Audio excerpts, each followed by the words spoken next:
The 2021 MLB season is here, and although the seats may not be full, your bankroll has the chance to be. Greg Hoops Peterson has you covered for every game, every day this season, along with comprehensive analysis and angles for getting to the window while celebrating the walk-off winners and blown saves of what will be a wild season. Now it is time for the Baseball Betting Podcast with Greg Peterson.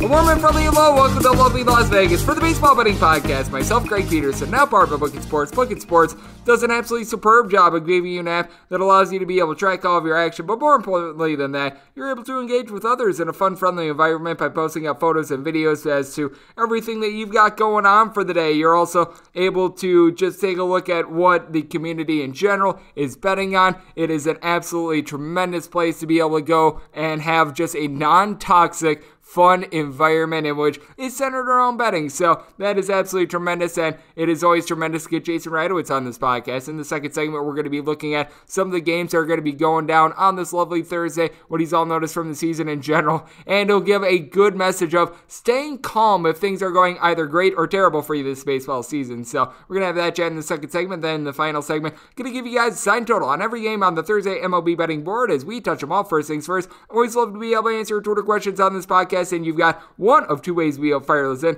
My Twitter timeline at @JR_D1 is one. Keep in mind those letters DM, they mean does not matter. The other way is find an Apple Podcast review. If you rate this podcast 5 stars, it very much is appreciated. And then from there, you're able to send in your questions, comments, segment ideas, what have you. And we did wind up getting in one question today, so let's dive in. So you have questions, and Greg may or may not have any insight into them, but let's dive into the Twitter mailbag. I know that many of you guys were asking how I wind up taking a look at how many runs a pitcher gives up and things of this nature, and it just flat out is runs given up per 9 innings and ERA, which is how you wind up gauging how many runs a pitcher has given up so far this year. Now, there is fielding independent, there is Sierra, but that's an indicator of how many runs a guy probably should have given up, not how many runs he actually did give up and how many of those were earned. Now, that does factor into my handicapping, though, because you'll notice every time we have a Dylan C start on this podcast, I talk about, he's got a 4 ERA for his career, but his fielding independent is like 6. So I do talk about regression coming in,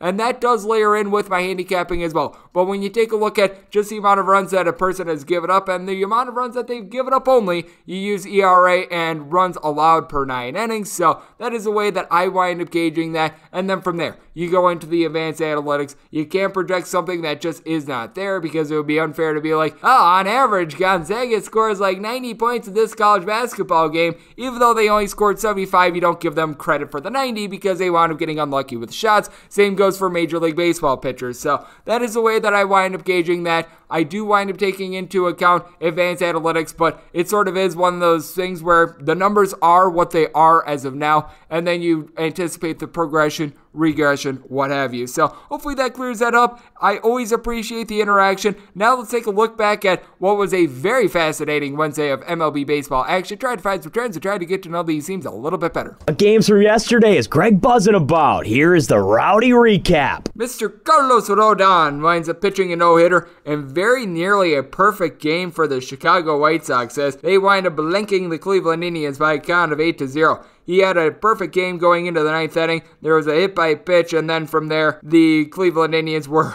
unable to do anything with it. Absolutely tremendous performance by Mr. Rodon. 9 innings pitched, 7 punch-outs. The lone real mishap that he wound up having was that hit by pitch. And for the Chicago White Sox, they did all their damage early. You had Yemen Mercedes wind up getting his 3rd home run of the campaign. He was tremendous as the White Sox get 6 runs in the first, 2 runs in the third, and then from there, you wound up having nothing else. If you had this total of 8 over, that's a little bit of a tough beat for you as you take a look at the Cleveland Indians and what they got out of their pitching staff. Zach Plesac was not long for this game. He gave up that Mercedes home run, recorded 2 outs, gave up 6 runs, all of which were earned. Then from there, you wind up getting 2 innings with 2 runs given up by Trevor Stephen. I will say, everyone else from there was pretty solid. Cal Quantrill, 2 scoreless innings. Phil Maton was able to get 4 outs. Oliver Perez, a scoreless inning. Brian Shaw, a scoreless inning. So, some encouraging signs there, but certainly Mr. Rodon was on his game in this one. The underdogs were barking and barking loudly on Wednesday as well. The Miami Marlins were able to take down the Bravos of Atlanta by a count of 6-5.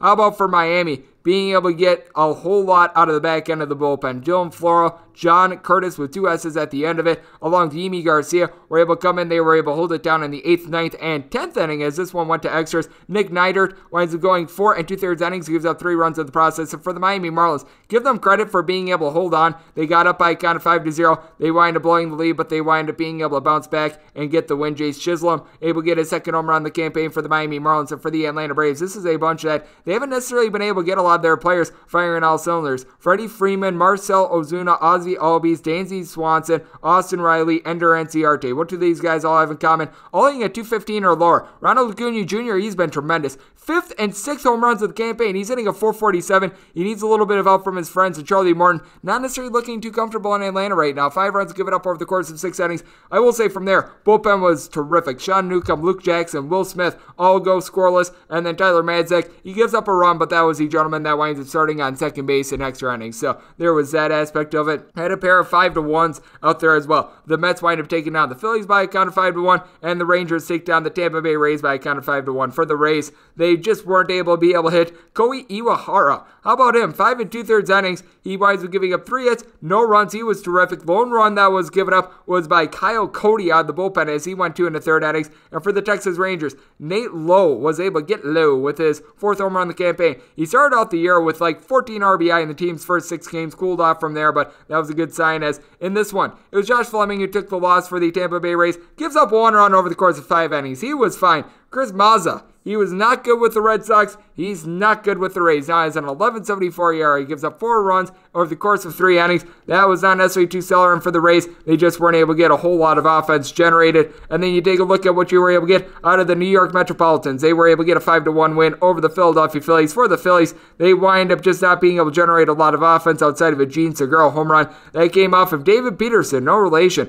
as he wound up having a terrific start. Gives up that solo home run and nothing else. 10 punch-outs over the course of 6 innings. Then from there, Jurcic Familia, typically Spanish for blown safe. Well, he only recorded 1 out, so he wasn't in there long enough to be able to blow a safe. Aaron Loop, 1 2/3 innings of scoreless baseball, and then Edwin Diaz is able to close the door, and James McCann is able to get his first home run as a New York Met, his first of the campaign. And then for the Mets, they actually wound up leaving 10 men on base. So if you wound up having that total over, a little bit unlucky there, but if you had the over in Tigers versus Astros, that got there. And for the Astros, they wind up just getting shellacked in this one by a count of 6-4. For the Astros, they wind up having quite a few guys go on the injured list prior to this game. Jose Altuve is someone that is on the injured list. I believe that this is all due to COVID-related stuff. You've got Yordan Alvarez, Alex Bregman, Martin Maldonado on that list as well. But for the Astros, they were still able to generate a little bit of offense as you were able to get Jason Castro going for his second home run in the campaign. He looked very solid in this one. And for the Astros, they had their opportunities, but they wound up leaving 10 men on base. And for the Detroit Tigers, how about Michael Fulmer giving a good start? He winds up giving up 2 runs over the course of 5 innings. Looked very good out of the bullpen. And then from there, Daniel Norris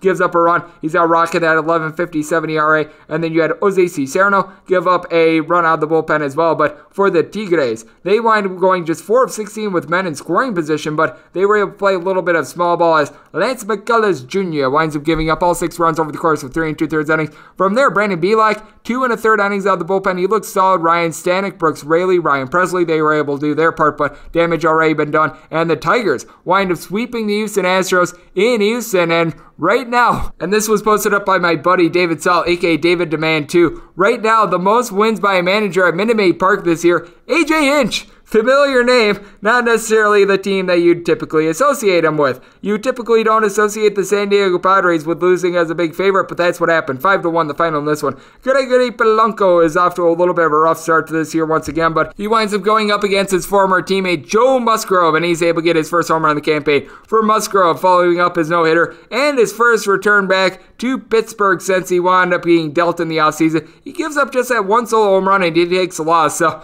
little bit of a tough go of it there as he now has a .47 ERA. From there, Peter Johnson winds up giving up a run out of the bullpen. It was really Austin Adams that wound up lighting fire to this game. Give up 3 runs in 2/3 of an inning. And then for the Pittsburgh Pirates, they actually squandered a lot of opportunities. 3 of 15 with men in scoring position, leaving 10 on base. But Tyler Anderson, very solid in this one. 5 1/3 innings, gives up 1 run. From there, Dwayne Underwood Jr., Sam Howard, Howard and Chris Stratton is able to hold it down. And for the Padres, this is an offense that they have not necessarily been able to generate a lot. They've actually got a solid team batting average going into yesterday, 254 batting average, 354 on base. They're just not generating a lot of runs in general. I think that it's very intriguing that this is a bunch that they're giving you right around 3.9-ish runs per game, so that has been a little bit befuddling. It's a little bit befuddling that the Boston Red Sox, after such a bad start to the year, have been able to pick it up. They are now on a 9-game win streak. 7-1, they wind up taking game 2 of the doubleheader. We'll get to game 1 in a second, but Eduardo Rodriguez winds up giving up 1 run over the course of 5 innings, and then from there, Garrett Whitlock and Eduardo Bazardo were able to give you a scoreless inning, and for the Boston Red Sox, they were able to do pretty much all their damage in the 5th inning, putting up a 6th spot as they were able to get an Alex Verdugo home run late off of Caleb Theobar, his second of the campaign, and Jose Barrios, someone that's typically very good at home, he just wound up melting down in that inning. He gives up 4 runs over the course of 4 1/3 innings. Ty Duffy couldn't stop the bleeding. He winds up giving up 2 runs in a third of an inning, and then Caleb Theobar winds up giving up that solo home run, going 2 1/3 innings himself. And then if you take a look at game 1, the Red Sox were able to hit for a 3-2 win in this one, as they got a great start out of Nathan Eovaldi. Gives up 2 runs over the course of 5 innings. Darwinzer Hernandez along with Matt Barnes were able to close the door from there. And for the Red Sox, they stranded 12 men on base in a 7-inning game, so that tells you how many scoring opportunities they had, as Minnesota was playing with fire throughout. Kenta Maeda gives up 3 runs, 2 of which were earned over the course of 4 1/3 innings, though the unearned run was due to his error. I don't understand why the pitcher commits the error and it's still an unearned run to them. It's something I will never understand, but with that said, I digress. From there, Cody Stashek was able to give you 2 outs, and then you were able to get 2 solid innings out of Brandon Waddell, but very, very lucky that more damage was not done. As for the Minnesota Twins, they were giving Byron Buxton a little bit of a break on this day, along with Andrelton Simmons, but they wind up going just 1 of 9 with runners in scoring position in that one. The New York Post play of the day, the under in the Royals versus the Angels game, winds up hitting as the Royals get a 6-1 win. For the Angels, Griffin Canning did not give a bad start. 2 runs given up over the course of 5 innings. He did allow a home run. That was hit by Mr. Salvador Perez, his 3rd home run of the campaign, and then Carlos Santana winds up going deep off of Tony Watson. That was his 2nd home run of the campaign for Watson. He does wind up giving up that run in a 1/3 of an inning. You did wind up giving up 2 runs with Chris Rodriguez on the bullpen in 1 2/3 innings, and then you wind up having an unearned run allowed by Ben Rowan. But for the LA Angels, 0 of 9 with runners in scoring position, just could not get anything generated, as Brad Keller, someone who wound up having a 0.27 ERA at home. You got Sheldon his first start, looked more like the old Brad Keller in this one. 5 2/3 innings, he gives up 1 run. Jake Stamount winds up going 2 innings of scoreless baseball. You also had Jake Brentz, who winds up giving up nothing in his appearance, and then Tyler Zuber was able to close things out to be able to lock down that under. For the Giants, their bullpen has been absolutely tremendous, and their pitching in general at home right around a 1.7-ish ERA. 3-0, they wind up taking down the Cincinnati Reds. For the Reds, Tyler Mahle, a tough luck loser. He winds up giving up 1 run over the course of 5 innings. You had Sal Romano give up a run as well in 2 innings, and for Tyler Mahle, there also was an unearned run that was charged to him as well. But you take a look at the San Francisco Giants, they just did a great job of holding down the Reds, who could only muster 4 hits in this one. Johnny Cueto, the former Red, 5 2/3 innings of scoreless baseball, and then from there, Logan Webb, who was a starter, is now coming out of the bullpen. Tyler Rogers, Jake McGee, I'll give you a scoreless inning, and Caleb Berger was able to stem the tide as well. You were able to stem the tide if you were the Washington Nationals, as they get a 6-0 win over the St. Louis Cardinals. For the Cardinals, it looks like Adam Wainwright is a little bit washed up. He winds up giving up 4 runs, 3 of which were earned over the course of 5 innings. From there, Jordan Hicks gives up a run along Giovanni Gallegos, but for the Cardinals, nothing going on offense. And for Joe Ross, someone who wound up missing the 2020 season, it looks like he could be a very solid starter as a number 3 guy for the Washington Nationals. 6 scoreless innings in this one. And then from there, the revamped Washington Nationals bullpen was not so bad. Austin Voth, a scoreless inning. Wander, I swear this guy sucks. He did not suck in this one. A scoreless inning. Sam Clay along Tanner Rainey, they're both able to combine for an inning as well. And Ryan Zimmerman is looking like he's found the fountain of youth. Hitting a 346, gets his first home run of the campaign. The Milwaukee Brewers look very solid against a struggling Chicago Cubs team, 7-0. I believe that the Cubs, with regards to units 1/loss, is the least profitable team in baseball right now. Jake Arrieta looks solid in his first couple starts back with Chicago. Not so much in this one. Gives up 3 runs over the course of 5 innings. Going deep for the Brewers, Travis Shaw, who has actually been one of their best hitters so far this year, is start of the campaign. Now, Christian Yelich was out once again in this one, but you were able to get some offense if you were the Brewers. 2 of 9 with runners in scoring position, but still a nice little display of power as Corbin Burns did not need a lot of support, but he was able to do a good job with it. 10 punch-outs, 6 scoreless innings. He now has a 0.49 ERA, and Josh Lindblom is out coming out of the bullpen. 2 scoreless innings for him, and I will say for the Cubs, bullpen has been relatively solid this season, but they brought in Shelby Miller. Yes, that Shelby Miller for relief. He records 0 outs and he gives up 4 runs. His ERA is an infinity. That's just so Shelby Miller right there. You want no part of this guy whenever he winds up entering into the game. I mean, the last time this guy pitched was during the 2019 season with the Texas Rangers. He wound up starting 8 games, 19 total appearances, 8.59 ERA. I mean, talk about a bustorama. I remember when he wound up getting traded to the Arizona Diamondbacks in that Dansby Swanson trade. My goodness, if you just see Shelby Miller coming into a game for the Chicago Cubs, just bet the other side live. I don't care what it is. He is that terrible. So good to see that he still stinks. But speaking of stinking, that's what the Yankees are doing. They're now 5-7. They wind up losing to the Dunedin, aka Toronto Blue Jays, by a count of 5-4. In this one, Aaron Judge, he was able to show his might. He hits 2 home runs off of TJ Zeech. His third and fourth of the campaign for Mr. Zeech. He gives up 4 runs over the course of 4 innings. How about the bullpen, though? Trent Thornton was able to give you 2 scoreless innings, along with Anthony Castro, and then Rafael Dolis was able to get the win. And for the Blue Jays, this is a team that they're dealing with a couple guys, including Julian Merriweather, on the injured list. And for the Blue Jays, they go 0-10 with runners in scoring position, but it doesn't matter when you wind up getting Bo Bichette going for 2 home runs and Alejandro Kirk for a home run himself. Corey Kluber, he's just not looking like himself. He gives up 2 of those home runs, 3 runs given up over the course of 4 innings, and a solid bullpen of the New York Yankees was unable to hold up, as it was Chad Green who winds up giving up a home run late in this one, and Jonathan Loaizaga winds up giving up 1 run over the course of 2 innings, as the walk-off was hit by our man Bo Bichette, so he was able to get the job done there. And speaking of being able to get the job done, that is exactly what underdogs are doing in baseball right now. I tweeted out that favorites not named the LA Dodgers were hitting at a clip of less than 50%. Well, it's exactly 50% if you include the LA Dodgers. Favorites 86-86 so far. If you're looking at home teams, well, not much of an advantage here. Straight up, this is just being able to win the game only on the money line. 88-86, the LA Dodgers were able to get the job done against the Colorado Rockies yesterday, so there was that aspect of it. But man, if you're really taking a look at the run line, home favorites right now 38-66. And if you're taking a look at away favorites on the run line as well, they're not doing a whole heck of a lot better. They are 29-41. So taking the run and a half right now has been your friend. Underdogs overall on the run line 107-67. So the underdogs are certainly barking in Major League Baseball. I mean, it is one of the best underdog sports out there in baseball. I certainly think that we're going to see a little bit of regression from this as well. But with that said, there's never any regression with our good buddy Jason Radowitz. He is always firing on all cylinders. Coming up next, we're going to be chatting with him about all the games that we are going to be seeing on this Thursday. We're going to be chatting with him about if your season is going great or terrible in Major League Baseball, to stay calm as well. That is on the other side right here on the Baseball Betting Podcast. Myself, Greg Peterson, not part of Redbook and Sports.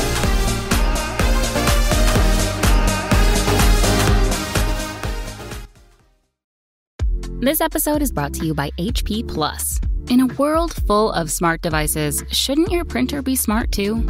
It is with HP Plus. These printers know when they're running low, so you always get the ink you need delivered right when you need it. Plus, you save up to 50% on ink, so you can print whatever you want, as much as you want, anytime you want. Huh, that is pretty smart. Get 6 free months of instant ink when you choose HP Plus. Conditions apply. Visit hp.com/smart for details. Support for this podcast comes from Invent Together. According to studies, less than 13% of all inventors who hold a U.S. patent are women. Black and Hispanic college graduates patent at half the rate of their white counterparts.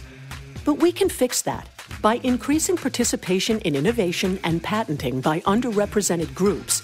It would quadruple the number of American inventors and increase annual GDP by almost $1 trillion. Invent Together is a coalition of organizations, companies, universities, and concerned citizens committed to ensuring that everyone has the opportunity to invent and patent. Because the more diverse the American patent system gets, the stronger and more successful our nation will become. What can you do to help diverse inventors patent and unleash economic opportunity? Find out at inventtogether.org. Learn more and take action today.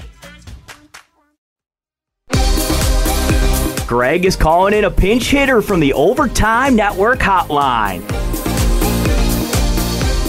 And we're back here in lovely Las Vegas for the Baseball Betting Podcast. Myself, Greg Peterson, now powered by Bucket Sports. Bucket Sports doing an absolutely amazing job giving you an app that allows you to track all of your action, but more importantly than that, you're able to engage with others in a very fun and friendly environment, and you're able to follow all that they do at Bucket HQ, and you're able to follow our next guest at his Twitter feed at Jason_Radowitz. That is Radowitz on the last name. He does absolutely terrific work. Doing some work with SBR, aka Sportsbook Review. He also does some work with Doc Sports. List goes on and on. I know he's been doing some work with Level Up Betting as well. And Jason, you do an absolutely tremendous job handicapping a little bit of everything, especially Major League Baseball this time of year, and always appreciate it. Thank you. Of course. Thanks for having me. Yeah, baseball season's here.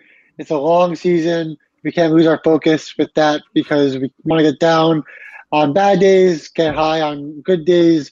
It's a long, long season, just a grind, and that's what we're doing right now. Absolutely, it is a grind, but you always have to appreciate the end goal of being able to make a whole bunch of money. And first things first, when it comes to teams over the first couple weeks of the season that you've liked/disliked what you've seen out of them, are there a couple that come to mind? Because I can tell you for myself, the Chicago Cubs, who wound up getting shut out yesterday against the Milwaukee Brewers, they're looking like a little bit of a fade to me. But have there been any teams that you're seeing anything to the positive/the negative that maybe you weren't expecting coming into the year? Yeah, I'm obviously disappointed in the Yankees. The Athletics have been a disappointment a little bit. There's a lot of teams, but again, it's early in the season, and it's hard to get mad at anyone or any team. Can't get crazy. The Mets started off really poorly.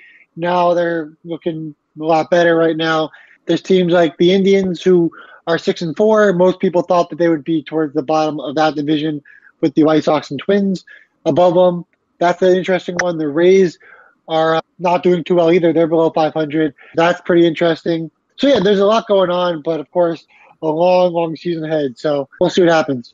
Absolutely, and you have to be impressed by the Giants pitching as well, being able to pitch a shutout against the Cincinnati Reds, which was a little bit surprising to me. And what else has been a little bit surprising is the fact that Rich Hill is still in the league. You mentioned the Tampa Bay Rays and the fact that they're below 500. As I'm seeing right now, they're right around between -170 and -180 favorites against the Texas Rangers with a total in this game ranging between 8 and 8.5. I'm not sure if you've got any thoughts on this one with Jordan Lyles going on the mound for the Texas Rangers, but if there's one favorite that I'm not looking to back, it's laying a big price here with Rich Hill, just because you know that you're going to have that bullpen that is going to be pretty rock solid for this Rays team. But at this point in his career, Rich Hill is a guy that I just find to be very unreliable. Yeah, and he's going up against Jordan Lyles, who's on the Texas Rangers. Last year, he was so bad that they had to get him different starters, openers, and whatnot to get him going. Obviously, this year he's been a little bit better, but looking back to last year, it's like, he struggled a lot. So that game's going to be really difficult. Both teams really don't have the best offenses, but both these pitchers aren't fantastic, although Lyles has been better this year. I'm not ready to say, yeah, he's good. They're both really, really bad offenses. I already hit the under 4.5 on the first 5 in the first game of that series with Glasnow on the mound against Dunning, and it was 0-0 going into the 7th inning. No sweat cash. Yeah, you can never complain about having an under and having no run score because, well, you can't lose your bet that way, as we do have Jason Radowitz joining me on the podcast. And Jason, it always is intriguing whenever you get these 7-inning doubleheaders because I do think that it is risky business taking an under in a lot of these. And we're going to have another one between the Seattle Mariners and the Baltimore Orioles as their game wound up getting rained out yesterday. So you've got a little bit of that going on. It looks like you're going to have the traditional starters that we were expecting from game number 1. And then in game number 2, you probably are going to be having Marco Gonzalez along with Bruce Zimmerman. Now, this is a lot of subject to change. So I'm going to be taking a look at that and just gauging what we're all going to be getting with that in general. But how do you approach 7-inning doubleheaders in general, as we've seen one pretty much every day this weekend? It does seem like these are just their own breed to handicap because I know that many people try to compare them to a first 5, but in your first 5 bet, you don't have the potential of having a man starting on second base if it winds up being tied after that allotted amount of time. Yeah, look, I had that Orioles-Mariners game over 9 yesterday, and it obviously got rained out, so kind of bummed on that. I had that as one of my official plays right now I'm looking, it looks like Marco Gonzalez will face Harvey and then Dunn faces Zimmerman. I was hoping Dunn would face Harvey because, of course, I had the over on that game and I probably would have hit it again. Although I really don't like betting doubleheaders at all because you just don't know who will be in the lineup in these games and when the offenses will surge and when they'll fall apart, because it always happens in doubleheaders with one game or the other. So it would have been a great game to bet on, the Dunn versus Harvey. Looks like we might not get that, or we might. Depends on what we're seeing, if it's going to be changed or whatnot. But I was looking forward to that game. I was too. I was looking forward to taking it over in a Matt Harvey start because, well, those have been quite profitable the last few years, as we do have Jason Radowitz joining me on the podcast. And Jason, when it comes to betting on Jacob deGrom, I always find this to be very intriguing because it feels like every single time Jacob deGrom takes the mound, he always gives it his best. You were talking about the Mets picking it up a little bit. It feels like the offense is just allergic to giving him runs, and all the runs that they don't wind up giving to Mr. deGrom, they wind up giving to pretty much everyone else that winds up pitching that week. I'm not sure what it is, but he seems to have a little bit of a hex on him as I'm seeing it right now. Mets are between a minus 220 and minus 225 favorite. Do you have any thoughts on this one? Just because I do find it to be so baffling that deGrom can go out there night in and night out, give everything that he does, but at the same time, never get any run support.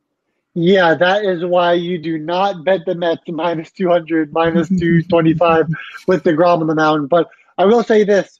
Betting deGrom on the first five has been a money play because he usually goes 5 innings at least and, of course, allows minimal runs. And sometimes the Mets can put up a run or two for him in the first 5, and then somehow it's either the bullpen that ruins it or it's the hitting that ruins it. Definitely the Mets in the first 5 is usually the play when deGrom is on the mound, but do not look at betting minus 225 or anywhere close to that when deGrom is on the mound for the Mets because they really don't put up runs for him. I agree with you. This is either look at the run line of the New York Mets to be able to reduce the juice for me, or look at the underdog, which I'm most likely going to be doing with Philadelphia Phillies, and pray that Zach Eflin does not wind up being Zach Eflin awful. As we do have our good buddy Jason Radowitz joining me on the podcast. And Jason, something else I find to be very intriguing is some of these guys that wound up being banged up last season and have come back. We've noticed with Merrill Kelly, he was actually very solid in the limited amount of starts that he had last season. So far this year, he's come back and he's not been the same guy. Over the course of 10 innings, has right around an 8.10 ERA. Just does not look like himself. Does not hurt.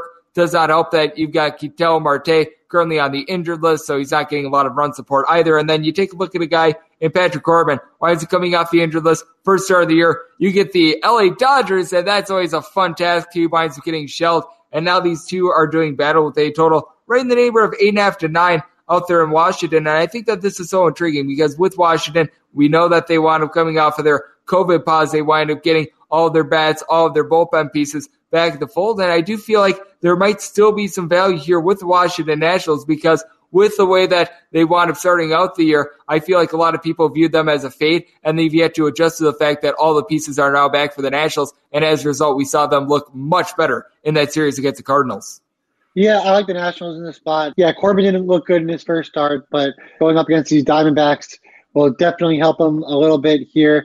Merrill Kelly has not looked great this season, and I don't expect him to look any better going up against the Nationals on the road. The Nationals are starting to get healthy again, away from all that COVID drama. That will help their offense start to kind of click. It might not click in this game, but it's going to click eventually. They do have a solid lineup that should produce when things start to click. I agree with you. And Jason, something else that we've noticed this MLB season in general is that we've been noticing a nice run on unders. Going into yesterday, unders were hitting at about a 53% clip. I think that we could attribute this to a couple different things. No question, the weather being a little bit different from last year had something to do with it. As we recall, the games wound up starting up in July and August last season, so you had humidity right away. Now when you're playing games out there in the Northeast and Midwest part of the country, you are getting it a little bit colder, but the ball has been dejuiced a little bit. I do think that there is a little bit of a difference in the way that the ball is flying, at least from my vantage point and the way that I've been viewing games. I'm not sure about you, but have you seen a little bit more of a premium on unders so far this season? Yeah, and I'm a big guy in under 4.5s in the first 5, so I would rather take those first 5 bets because the bullpens and all that kind of stuff that could take place in a game late. When I handicap games, I want to look at the starting pitchers. I can't guess who's going to be in the bullpen pitching. So I stick to just the first fives. I know I'm going to have the starters. And if the starter gets taken out early, then he just had a bad game. And it was, either I bet it or I didn't, but I don't have to worry about the bullpens for the most part. We have been seeing some just little bit of adjustments in general with regards to all of this. And then it needs to be brought up. The fact that you don't have the universal DH anymore, as it's only in the American League at this point, that no question, I feel like it's had a little bit of an effect on scoring, just as the Chicago Cubs, as we do have Jason Radowitz joining me on the podcast. And Jason, when you take a look at everything that we do have for Thursday, is there anything else that's really standing out that maybe we have not addressed? Because I know that you're a guy that you look at a wide variety of different things. You look at a couple team totals. You'll occasionally throw out there a strikeout prop. List goes on and on. You go more deep than just the basic side in total. So is there anything that's really standing out to you for Thursday? Well, outside of DeGrom, it looks like a lot of, mid-tier pitchers are pitching. So talk about that under. Well, maybe we got some over games going to this slate. I'm seeing a lot of different pitchers that can definitely allow some runs. The Indians, White Sox, this is going to be a great series. Now you have Savali against Lance Lynn, Indians versus White Sox, and you got to love, divisional baseball. It's going to be really fun, that game. I think it could be more a pitcher's duel, but the White Sox, maybe their offense is starting to get going a little bit, so we'll have to see what happens there. I agree. I do think that the White Sox offense has a chance to be able to get going a little bit more. I'm going to be taking a look at this total under personally, but a man that you should never be wanting to take a look at the under on, because he always overachieves. He always delivers a whole heck of a lot of something. That'd be you, Jason. You do absolutely terrific work handicapping everything from the MLB. I know that you've gone to some of the Asian countries with regards to baseball as well, looking at things like the KBO and what have you. You've done a great job there. You take a look at college football. You take a look at the NBA. The list goes on and on. You handicap a little bit of everything, and you do so also well. So let the good people at home know they're able to follow you on social media and just what you're all doing in general. Yeah, so you can find me on Twitter at Jason_Radowitz. That's RADOWITZ. I'm writing for SBR and also have my Monday through Friday show from 2:30 to 3:30 Eastern Standard Time, the SBR YouTube page.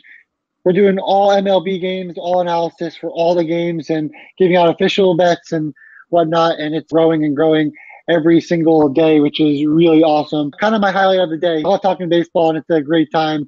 We have a ton of support in the chat box, which is truly awesome. So that's where I spend most of my time, baseball and SBR, doing some KBO for my Patreon people, and got another bet going this morning. So that'll be pretty interesting and really fun. Other than that, I'm just kind of taking it day by day, just to grind. It's baseball. It certainly is, and at the end of the year, that grind is all going to be worth it, because it's going to result in a bunch of units and a bunch of money in your bankroll, and one of the best men at being able to help you maximize that would be Jason. So big thanks to Jason Radowitz for joining me right here on the Baseball Betting Podcast, now part of our Book of Sports. And coming up next, it is that time of the podcast I give you a sign total on every game on the Las Vegas betting board for this Thursday, as we touch them all.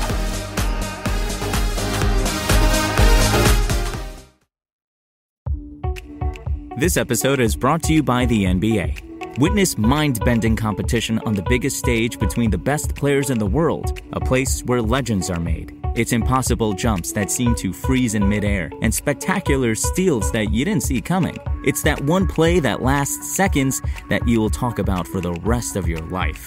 And let's face it, it's the unpredictability of it all, never knowing when the next big moment will happen. Huge wins and crushed dreams. It's the drama of it all. You just can't make this stuff up. That's the NBA. That's game. The NBA playoffs are happening right now. Don't miss all the action. The Fall Line is a true crime podcast covering the coldest cases in the southeastern United States and occasionally beyond. We focus on the missing persons, the unsolved murders, and the unidentified does that don't get media attention. Empathetic and intensively researched, The Fall Line will take you on deep dives into unsolved cases that you've never heard of and make you wonder why you haven't. Find us wherever you listen to podcasts.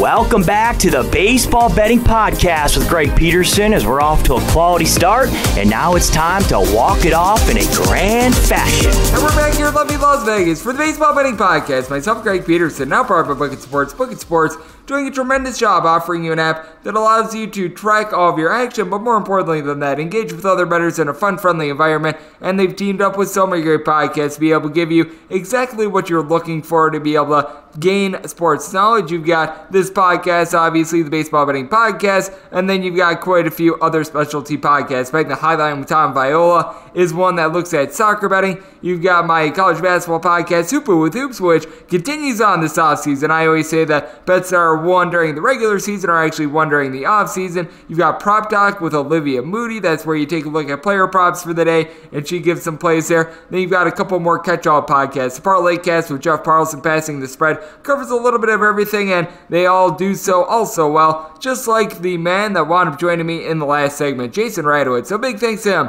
And now it is that time of the podcast. I give you a sign total on every game on the Las Vegas betting board for this Thursday as we touch them all. If a game is listed on the betting board, Greg has a side and a total on it, so it is time to touch them all. Do note that any changes are made to these plays will be listed up on my Twitter feed at JarenScorty1 as per usual. We are going to be going in Las Vegas station order. That is going to start with the National League games, then we go to the American League games, and then any intra-league games, which we don't have any of those, but we are going to be having a double dip, it appears, between the Seattle Mariners and the Baltimore Orioles. So buckle up for safety there. And we do begin with 951, 952 on the betting board. The Philadelphia Phillies are in the road to face off against the New York Mets. Jacob deGrom is going to be going for the Metropolitans. Meanwhile, Zach hopes to not be Eflin awful. Goes for the Philadelphia Phillies, and the Phillies sizable underdogs here, anywhere between plus 188 and plus $2. Meanwhile, if you're taking a look at the Mets, anywhere between minus 220 and minus 225 with your total at 7, with the 7 overs anywhere between minus 115 and minus 120, unders anywhere between even a minus 105, seeing a 7.5 out there as well. That under is minus 115, the over is minus 105, and I actually do think that the Phillies might be a little bit undervalued here. I set the Mets at minus 193 in this spot because with DeGrom, no question, he has been tremendous this year, giving up 1 run in 14 innings, punching out 21, walking 2. I mean, he's done his part, but no run support once again for Jacob deGrom. I mean, it is just absolutely terrible at this point. Now, you do have Pete Alonso, who's been emerging a little bit more for this team. 333 on base, 231 batting average going into yesterday, but this is also a Mets team that they've been struggling to hit the long ball going into yesterday. They had just 4 home runs on the season, and this is a Mets team that they have a couple guys that are getting on base. Yeah, I do like what you're able to get out of Brandon Nimmo. He's been able to do a very solid job this season, but Dom Smith has been a little bit hit or miss. Francisco Lindor has had a rough ride to begin the year along Jeff McNeil, Michael Conforto, even James McCann. So got a lot of guys that are scuffling. Meanwhile, you take a look at the Philadelphia Phillies. JT Realmuto, Bryce Harper, Rhys Hoskins have all been solid in the middle of the lineup. Alec Boehm seems to be picking it up a tad as well. You got Gene Segura in the infield, and when you take a look at the outfield, you do have Andrew McCutchen and Roman Quinn that need to pick it up, but you just take a look at the Mets bullpen. Jurcic Familia is Spanish for blown save. He has been absolutely terrible. Miguel Castro alongside with Diaz. These guys are a little bit hit or miss. You wind up using up Trevor May a couple days ago. He has not necessarily been too terrific. And then for the Philadelphia Phillies, while the bullpen is still not amazing, Hector Neris has been able to do his job for the most part this season, along with guys like Sam Coonrod, Connor Brogdon, even a guy like Jojo Romero has come in and he's been able to give this team some solid innings. So I actually do like the way that this sets up for the Philadelphia Phillies. I set the total at 6.6, so I certainly do see a little bit of a lower scoring game in this spot, so I'm going to be taking it under, especially with having no juice on that 7, but I do think that there's a little bit of value with the Phillies. I needed at least plus 195 to take this one, seeing some plus $2 that appeals to me. So we're going to be taking the plus price here with the Phils, and we're going to be taking this total under as well. 953, 954 on the betting board. The Atlanta Braves are going to be playing us the Miami Marlins. Trevor Rogers goes for the Marlins. Meanwhile, Ian Anderson is on the bump for the Atlanta Braves. Braves anywhere between minus 172 and minus 180 favorites. Meanwhile, if you're taking a look at the Marlins, you're going to be finding them anywhere between plus 151 and plus 166. Your total on this game is ranging anywhere between 8 and 8.5, with the 8.5, the unders anywhere between minus 110 and minus 120. The overs anywhere between even and minus 110. Meanwhile, on the 8, the over is minus 120 and the under is even. With the Atlanta Braves, certainly has been an interesting year for the team to say the least. You've got a couple guys that they do need to pick it up a little bit with the bat, but it seems like they are starting to come around, and you've got one man in Ronald Acuna Jr. who's hitting above a 400 so far this season. He's been able to do a great job being able to generate some power. He has been nothing short of magnificent for this team. Then you take a look at Freddie Freeman. He's now been able to hit quite a few home runs. Problem for him has been batting average, more or less, but you still have quite a few guys that are still able to give you a little bit of something I think are going to come around as well. You've got a guy like a Marcell Ozuna, Ozzie Albies, Dansby Swanson, Ender Inciarte, all hitting below a 200 going into yesterday, but all these guys I know are capable a little bit of more. And then you've also got Travis Arno, who's been in the middle of the lineup. He's been solid. And then for the Miami Marlins, how about the Marte Parte? Starling Marte along with Jesus Aguilar, both hitting above a 300. Adam Duvall has been able to pick it up. He wound up having a couple home runs a few days ago, so he's been able to do a little bit of something. Miguel Rojas is a guy that hits just below 300. Corey Dickerson has been able to get on base, but when you take a look at this Marlins team as well, the bullpen isn't necessarily terrible. You've got guys like Adam Simber, John Curtis with 2 S's at the end of it, Yimi Garcia, but certainly doesn't blow you away. Meanwhile, you take a look at the Atlanta Braves. I really do like what you're able to get out of this bullpen. You've got so many guys like an AJ Minter, even someone like Grant Dayton who's able to come in, able to give you good innings. Tyler Mazak certainly comes to mind as well. Sean Newcomb is able to give you multiple innings, and I think that that's a big advantage. When I take a look at the money line, I was willing to lay up to minus 178 with the Braves, but more importantly than that, I was willing to lay a little bit of a number here on the run line, and I'm actually seeing the Braves anywhere between plus 110 and even as high as a plus 116. That very much does appeal to me. I do think that they are going to get to Trevor Rogers, someone who wound up having an absolutely terrific start his last time out, but still, you take a look at what he wound up doing last season, it was not necessarily too terrific for his career. He is someone that is issuing 19 walks over the course of 38 innings. The 55 punch-outs are very nice, but he just winds up giving up some hard contact along the way as well. He had a 6.11 ERA last season, so that is something that is a little bit concerning to me. I do think that the Atlanta Braves and offense has been scuffling a little bit. Going to be able to pick it up here. Wound up setting this total at 8.9, so I'm going to wind up taking it over. And with this run line, I was willing to lay right around minus 110-ish with it, so we're going to be taking the run line here of the Bravos, and I'm going to be taking this total over as well. 955, 956 on the betting board. It is the San Diego Padres, and they're going to be facing off against the Pittsburgh Pirates. Mitch Keller is going to be going for the Buccos. Meanwhile, Chris Paddock is on the bump for the San Diego Padres. Total in this game is 8.5, over and under anywhere between minus 105, minus 115. If you're looking at the Padres, anywhere between minus 173 and minus 180 is your price here. Meanwhile, if you're taking a look at the Buccos, anywhere between plus 155 and plus 165. And when it comes to Mitch Keller, he does a great job of being able to get some strikeouts and not giving up a lot of hits. Problem is, he's just a walks machine. It's been absolutely terrible. Now, in his last start, actually did a little bit of a better job of being able to tame that down, but still 5 walks in 8 innings so far this season. Last season, it was really atrocious as far as career. He has 39 walks in 77 and 2/3 innings. That's not necessarily getting the job done. And then when you take a look at what you're able to get out of the flip side for Chris Paddock, it certainly has not been too terrific for him either. He's a guy that has been okay with being able to get swings and misses, but his walks per 9 ever since he wound up entering into the league has been going up and up and up. This is someone that has given up 37 home runs in 207 career innings, and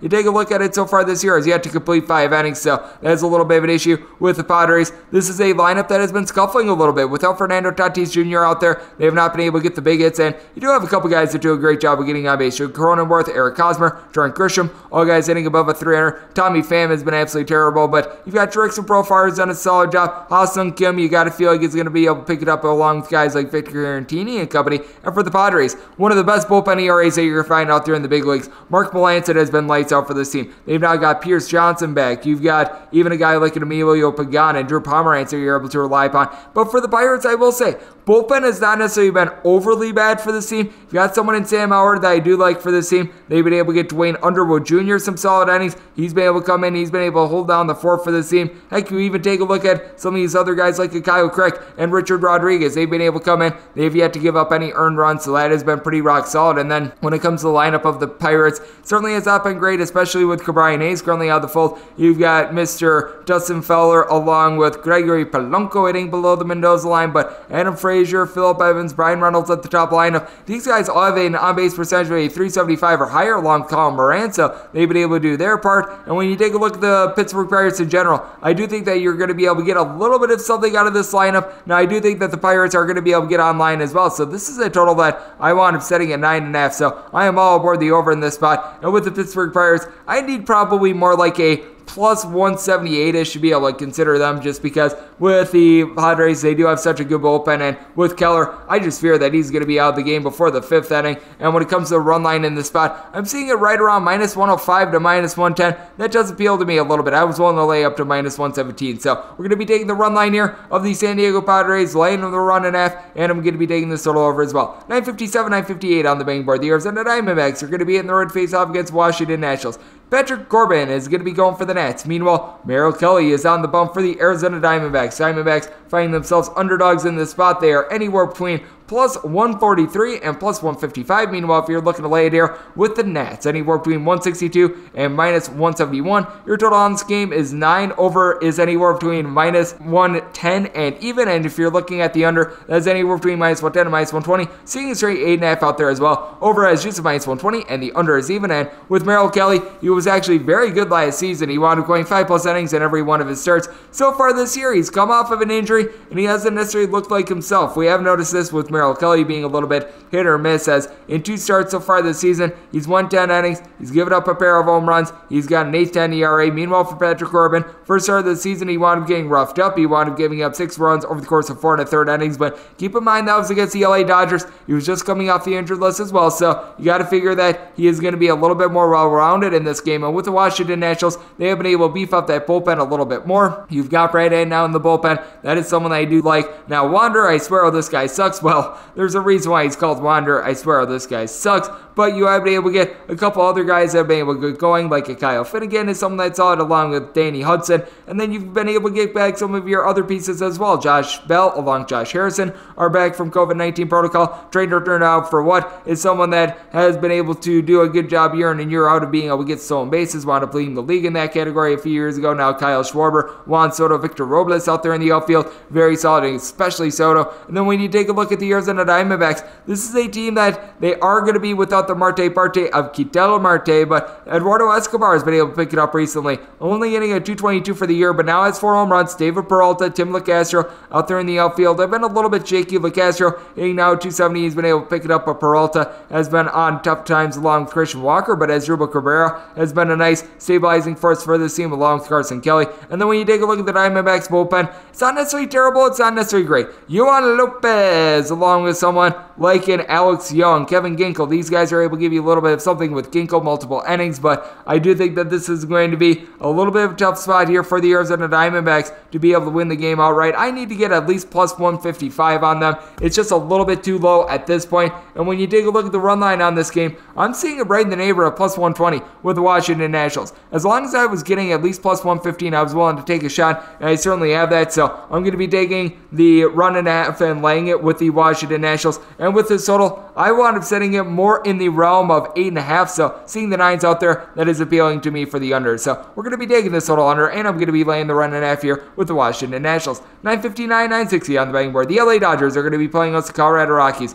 Austin Gomber is going to be going for the Rockies. Meanwhile, Julio Arias is going to be going for the Dodgers. Dodgers are finding themselves as significant favorites in this spot. Anywhere between minus 285 and minus 305. Meanwhile, your plus price here with the Colorado Rockies is anywhere between plus 245, sitting as high as a plus 265, and your total ranging between 7.5 and 8. On the 7.5, over is anywhere between minus 115 and minus 120. Under is anywhere between even a minus 105 on the 8. Under is anywhere between minus 105 and minus 115, and the same goes for the over. With Gomber, he wound up balking a bunch of guys in his first start of the season, and that's why he's been a little bit of an issue with him, but he does a good job of being able to keep the ball in the yard. Lifetime ERA that hovers right around 3, so he's actually been able to do a good job whenever he's been given opportunities. Meanwhile, you take a look at Mr. Urias, despite the fact that one of his starts came in Coors so far this season, 12 1/3 innings, has only given up 1 walk and 1 home run. Command has been impeccable with them. Now, the Dodgers are dealing with a couple of injuries, but despite the fact that you don't have Cody Bellinger out there, you still have Corey Seager, Justin Turner, Max Muncy, along with Zach McKinstry. All guys hitting a 300 or higher for this team, along with Mookie Betts, Gavin Lux. You got to feel like he's going to be able to pick it up. You've got Austin Barnes and Will Smith at the catcher spot. Both of these guys have been tremendous. And then you take a look at the Colorado Rockies. not a lot of power with this team. Ryan McMahon has 5 home runs, and then past that, you've got Sam Hilliard and Dom Nunez with 5 home runs, and really nobody else has been able to give you anything. Trevor Story, as many home runs as myself. Remy Altapi has a home run. Both of these guys hitting right around a 260 to a 270, but you haven't been able to get CJ Cron going. He's hitting a $138. Sam Hilliard, his batting average has been lacking as well. Garrett Hampson has been hit or miss. With the Colorado Rockies, I actually do like this bullpen. You have been able to get something out of a guy like a Tyler Kinley. Michael Givens is someone that has been giving the team a couple solid innings, and then Carlos Estevez is someone that I feel like is a little bit trustworthy in there for the Dodgers. You've got a bunch of guys that used to be starters that have been converted into relievers, and they have been absolutely tremendous. You've got someone like David Price who's able to give you solid innings. Jimmy Nelson has been able to come in, and he's been able to do solid work. Heck, when you take a look at guys like Victor Gonzalez being able to give you solid innings, it really speaks to the depth of the LA Dodgers. Now, in this spot, I do feel like we maybe went a little bit too far. I was willing to take the Colorado Rockies as long as you were getting right around plus 235. Seeing this as a plus 265 in some spots,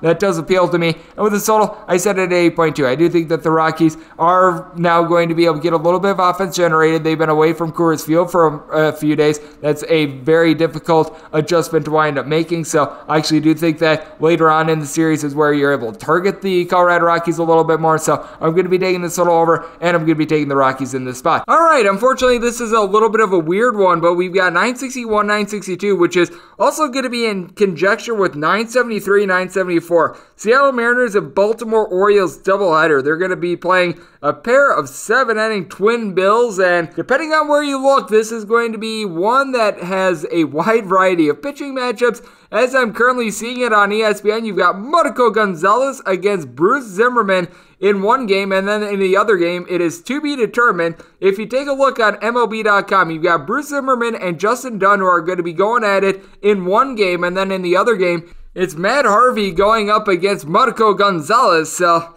I mean, this is going to be a really sticky situation. I can tell you right now, I'm probably going to be making the Seattle Mariners a favorite in both of these games. And in both games, regardless of the pitching matchup, I'm probably going to be making it to where 7 or less is going to be a take on the over. 7.5 or higher is going to be a take on the under, unless if we wind up getting Justin Dunn against Matt Harvey. Then I'd probably be making it to where 7.5 would be a take on the over. That's where I'm at right now. So if it sounds messy, it's because it is, but with that said, reason why I'm going to be taking a look at the Seattle Mariners in both of these games is, for one, I just think that you've got a little bit more consistency with the lineup in general. I do like the fact that you've been able to get Mitch Haniger back in the lineup. He's hitting a 311. Ty France has been hitting a 293 with an on-base above a 400. Kyle Seager has been able to get up and running recently. And with Haniger, France, and Seager, all 2 home runs so far this year, heck, you've been able to get a little bit of something out of Taylor Trammell. Not a guy that I've necessarily been high on, and he is hitting below the Mendoza line, but he has been able to give you a pair of home runs. He's looked a little bit better recently, and for the Orioles, you've right now got one guy that's hitting above a 250 for this team, Cedric Mullins, who's been terrific. 442 batting average,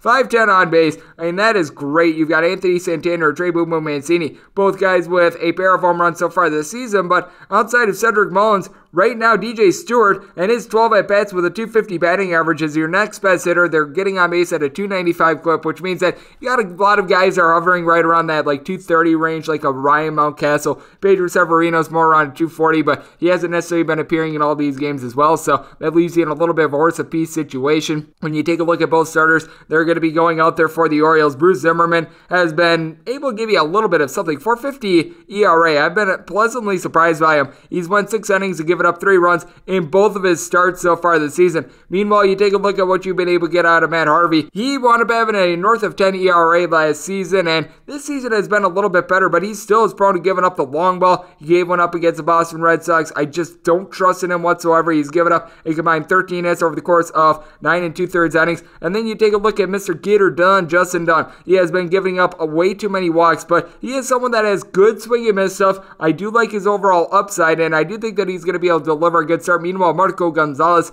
wound up walking about 1 guy per 9 innings last season. So far this year, 5 walks in 10 1/3 innings. I think that that's going to iron out. He right now has an ERA, Marco Gonzalez says, of a 10.45. I think that this is going to be a little bit of a get-right spot. Wound up giving up a combined 5 home runs as he wound up giving up 2 of those in a little bit of a pitcher-friendly ballpark in Minnesota. So that's why I'm going to be projecting what I am right now with the Seattle Mariners. I do think that their bullpen is a little bit underrated. Keenan Middleton, along with Rafael Montero, Casey Sadler. All these guys are pretty solid in. For the Orioles, I will say Tanner Scott is able to give you a little bit of something. I like his upside. Not having Cole Sulzer has been hurting the team a little bit, but you do take a look at someone that is able to come in like a Cesar Valdez. He has been able to do a nice job so far, but you do have a couple fades in this bullpen as well. You've been able to get absolutely nothing whatsoever out of Sean Armstrong. Every time he goes into the game, it's been a little bit of a disaster, to say the least. Max Scholar, I believe, has been released. Either that or he's on the injured list, but you're not going to have him available as well. So that's a little bit of an issue. You've been able to get a little bit of something out of Tyler Wells, but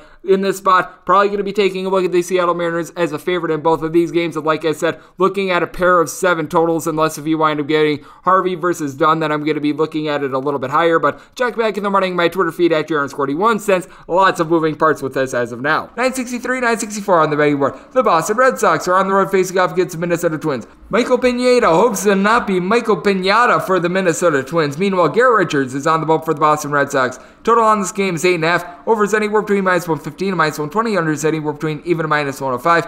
If you're taking a look at the Twins, sizable favorites in this spot, anywhere between -150 and -167. Meanwhile, your plus price here with the Red Sox, anywhere between +137, seeing as high as a +146. And with Garrett Richards, he got off to a very bad start to the year, wound up giving up, I believe it was 7 runs in his first start, but I liked what I saw out of him last season while he was with the San Diego Padres, and he has been able to do a rock-solid job ever since then. He's currently got 6 strikeouts to 5 walks so far this season. Meanwhile, you take a look at Pineda, 1.64 ERA across 2 starts. He has been absolutely superb. Now, he has given up 2 home runs, but you even take a look at what he was able to do last season after he wound up coming off of a little bit of an injury, and he was very solid. 3.38 ERA across 5 starts. He has been very solid whenever he's been at home for Minnesota as well. And then with the Twins, this bullpen has been a little bit hit or miss. We saw some shakiness with it yesterday, no question. That was a little bit of an issue, as you're probably going to need to rely upon someone like Cody Sashek to be able to give you some innings. And for the Boston Red Sox, I will say, this is a team that they were able to get some very good pitching yesterday.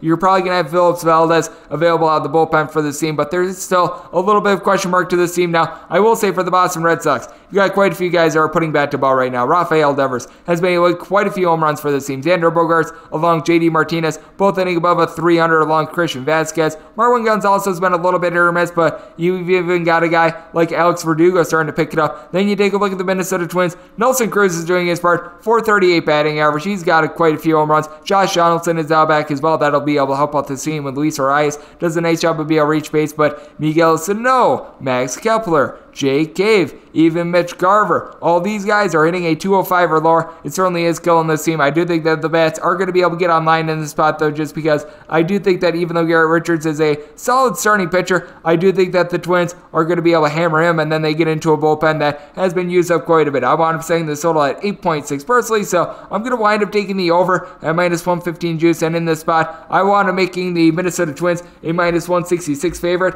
And if you take a look at the run line right now, I am seeing that as high as +130. That does appeal to me, so we're going to take the +130 on laying a run and a half with the Minnesota Twins, and I am going to be taking the over in this spot as well. 965, 966 on the betting board. You've got the Cleveland Indians in the road to face off against the Chicago White Sox. Lance Lynn goes for the Sox. Meanwhile, Aaron Zavalli is going to be going for the Indians, and this is the New York Post play of the day, as we're finding the total anywhere between 7.5 and 8 on the 8. Under is -115. The over is -105 on the 7.5. Over is juice anywhere between -110 and -120. The under is anywhere between even a -110. With the Indians, going to be finding them as underdogs anywhere between +110 and +123. Meanwhile, if you're looking to lay it with the Sox, anywhere between -126 and -141. And when you take a look at Lance Lynn, he has been nothing short of terrific ever since coming over to the White Sox, and really the last couple years in general has been one of the best innings eaters in the league. And when you're giving up 0 earned runs, 2 unearned runs in 2 starts, you are doing something right for Zavalli. This is someone that he does a good job of being able to keep the ball down.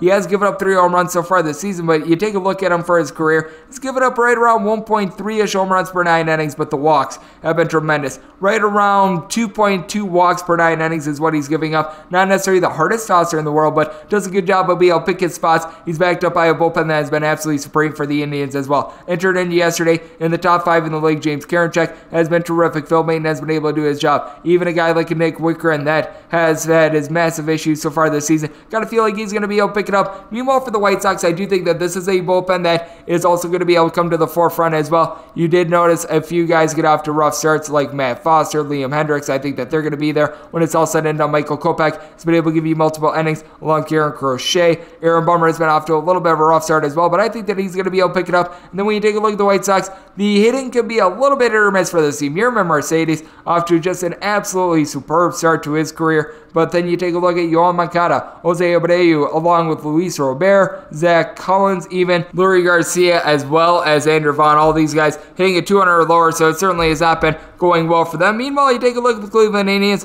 All of a sudden, Franmil Reyes has been able to get the team 4 home runs, hitting nearly at 280. Amid Rosario, guys like Josh Naylor, Roberto Perez, Yu Chang, they've been terrific, but they're in between a 235 and a 245 in that pocket. Now, you need to get a little bit more out of Cesar Hernandez, hitting below a 200. Jose Ramirez has cooled down a little bit, but I do think that this is a Cleveland Indians team that they should be able to get some solid pitching in this one, and I do think that both of these teams legitimately are going to be on their A game with that regard, which is why the New York Post today is going to be this total under. I wound up setting this total personally right around a 6.8-ish, so I see a nice edge there. And when I take a look at this one, I think that the White Sox should be a little bit more of a sizable favorite. I do think that they're going to be able to get a home run or two off of Savali, and that will be the difference. I want to setting them 143 personally, so we're going to be taking the money line here with the White Sox, and I'm going to be taking this total under as well. 967, 968 on the betting board. The Tampa Bay Rays are going to be playing us to the Walker, Texas Rangers. Jordan Lyles is going to be going for the Rangers. Meanwhile, Rich Hill is on the bump for the Rays. Rays are finding themselves favorites anywhere between minus 167 and minus 182. Meanwhile, your plus price here with the Rangers is anywhere between plus 148 and plus 156. Your total on this game anywhere between 8 and 8.5. On the 8, over and under are both at minus 110. On the 8.5, under is anywhere between minus 110 and minus 120. Over is anywhere between even and minus 110. With Rich Hill, this is someone that is very badly washed up. He is the oldest starting pitcher in the big leagues right now. You can tell that he's starting to give up a little bit too much hard contact. The command that was there a little bit younger in his career, it is currently not there. And then you take a look at the flip side, and Jordan Lyles is a guy that is very fascinating, as he wound up having a nice end to the 2020 season after it was disastrous all the way around. Had a good first start to the year, and then he winds up giving up 3 runs in 4 1/3 innings against the San Diego Padres. So he is just a little bit all over the place, backed up by a bullpen that, to call it bad, would be very generous. You've got someone like Josh Shorbridge, who has not been able to give you a whole lot of something. Taylor Hearn has been looked to for long relief. He has not been able to get the job done. And then with the Tampa Bay Rays in general, this is a team that they have been able to get quite a bit of offense.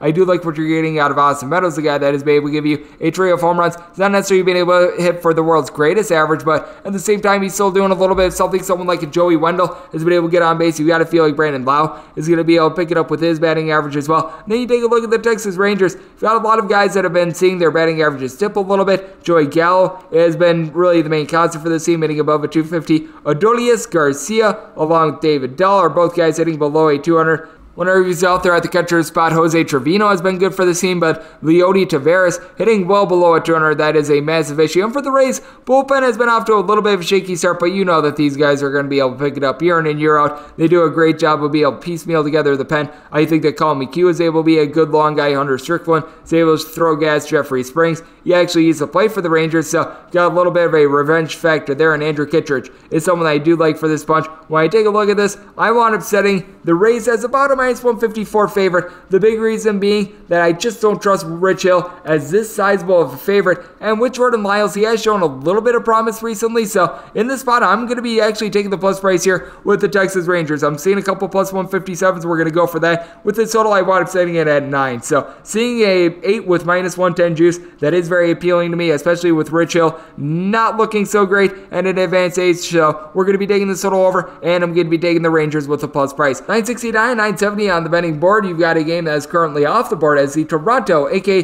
Dunedin Blue Jays, hit the road to face off against Kansas City Royals. Jacob with a K. Junis is going to be going for the Royals. Meanwhile, it is good old to be determined who's going to be on the bump for the Toronto Blue Jays, which is why this game is presently off the board. What we do know is that the Blue Jays are dealing with a couple injuries. Teoscar Hernandez has been a little bit banged up for the team. That has not necessarily been ideal. I know that Lourdes Gurriel has really been banged up the last year or so in general, and then you do have quite a few guys that are currently dealing with injuries when it comes to the bullpen of this Toronto Blue Jays team. Julian Merriweather, David Phelps, and Tyler Chatwood are the most notable of them. Even Thomas Hatch is as well. And then when you take a look at the Blue Jays, it looked like they were probably going to be given the start in this one to Steven Matz. And if they do wind up giving the start to Steven Matz, I'd be willing to make this team, the Blue Jays, right around a -125 favorite, and I was going to set the total at 9.2, so that's where I stand if it winds up being Steven Matz. But with the Blue Jays in general, lineup has been relatively solid. Marcus Semien, not necessarily hitting for average, but he has been able to give the team 4 home runs. Bo Bichette, 4 bombs, hitting above a 300. Randall Grichuk, Vlad Guerrero Jr. hitting well above a 300 as well. Now, Cavan Biggio, along with Gurriel,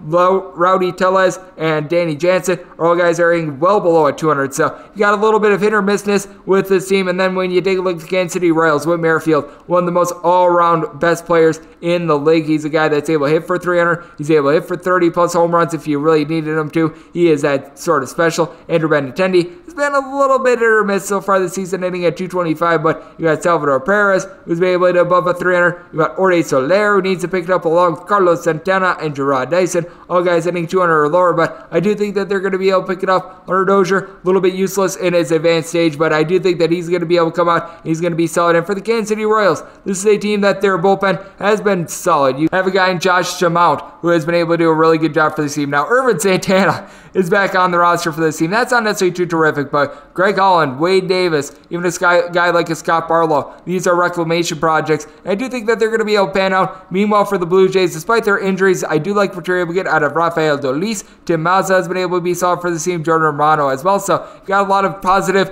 attributes with this team. Like I said, if it's Steven Matz, I'd be willing to make the Blue Jays -125 favorite. I make this total 9.2, but that's where I stand. With that regard, we need to check back with who the Blue Jays are going to be starting, because it could be someone like a Tommy Malone, and that would change things drastically. Just so check back in the morning on my Twitter feed at JarenScorty1 once a starter is known. And we do wrap things up with 971, 972 on the betting board. The Detroit Tigres are going to be on the road, and they're going to be facing up against the Oakland Athletics. Sean Manaea is going to be going for the A's. Meanwhile, Tyreek Skubal is on the bump for the Tigers. Tigers are finding themselves as underdogs here of anywhere between +140 and +145. Meanwhile, if you're looking to lay it with the A's, that is anywhere between -155 and -167. Your total is 8.5. Over and under anywhere between -105 and -115. This is a Tigers team that's actually coming in really, really hot, but you take a look at what you're going to be able to get on the flip side for the A's. This is a team that's well rested. They themselves have been able to win 4 games in a row, so these are 2 teams that started out the year as teams that maybe you didn't want to be betting on so much, and now they are being able to reach their peak. But with Skubal, you do have a lot of question marks with him. This is someone that has been able to begin his career a little bit up and down. 7.71 ERA so far this season in 9 1/3 innings. Has given up 3 home runs, no question. That's not necessarily too terrific if you combine this year and last year. He has been a guy that has walked a couple too many guys. His walks per 9 rate is right around a 3.5. He has also given up 12 home runs in 41 1/3 innings, but 44 punch-outs as well. It seems like he either puts it all together or gives you absolutely nothing. Then with Sean Manaea, he has not necessarily been himself the last couple years. Last season, wound up posting up a 4.50 ERA, but K to walk rate north of 5, so that was absolutely tremendous. But when you take a look at the Oakland A's lineup, you know that they're never going to hit for a ton of average. 211 for the season, that's going to go up a little bit, but this is a team that they really rely upon the 3-run homer. You've got Mitch Moreland along with Elvis Andrus, Matt Chapman, all hitting a 200 or lower. Matt Olson, more like a 226. Now, you do have guys that get on base. Jed Lowry, along with Ramon Laureano and Mark Canha, all 375 or higher, but what has been the difference maker for this team has been getting a couple guys that have been able to give you multiple home runs so far this season, like Jed Lowry, like Canha, like Matt Chapman, so that has really been able to help this team out. And then you take a look at the Detroit Tigers. How about what Akil Baddoo has been able to do? It has been absolutely tremendous to watch this guy flourish so far this season. A walk-off hit, 4 home runs, hitting well above a 300. Jameer Candelario and Wilson Ramos have both been able to hit right in the neighborhood of about a 300 themselves. Now, you've got a couple guys that they need to pick it up. You've got Noah Mazar, Renato Nunez hitting between a 230 and 240. Jonathan Scope along Deco Goodrum and Robbie Grossman. Trio of veterans, they're hitting in the neighborhood of about a 220-ish. And with the Detroit Tigers, this is a bullpen that is far from terrific. Buck Farmer is someone that I don't necessarily trust in. Brian Garcia has had his ups and downs. You have been able to get a little bit of something out of OC Cicerno, but with that said, when you take a look at the Oakland A's, even though though they did wind up having a rough start to the year, I still do have a little bit of faith in Yasmero Petit. I do think that they're going to be able to get some solid innings out of J.B. Wendelken and Lou Trevino as well. Now, Submergio Romo along Jordan Weems, these guys could be a little bit of a roll of the dice. So in this spot, I do feel like the Oakland A's are justified in being a rather sizable favorite. I want to making the Oakland A's personally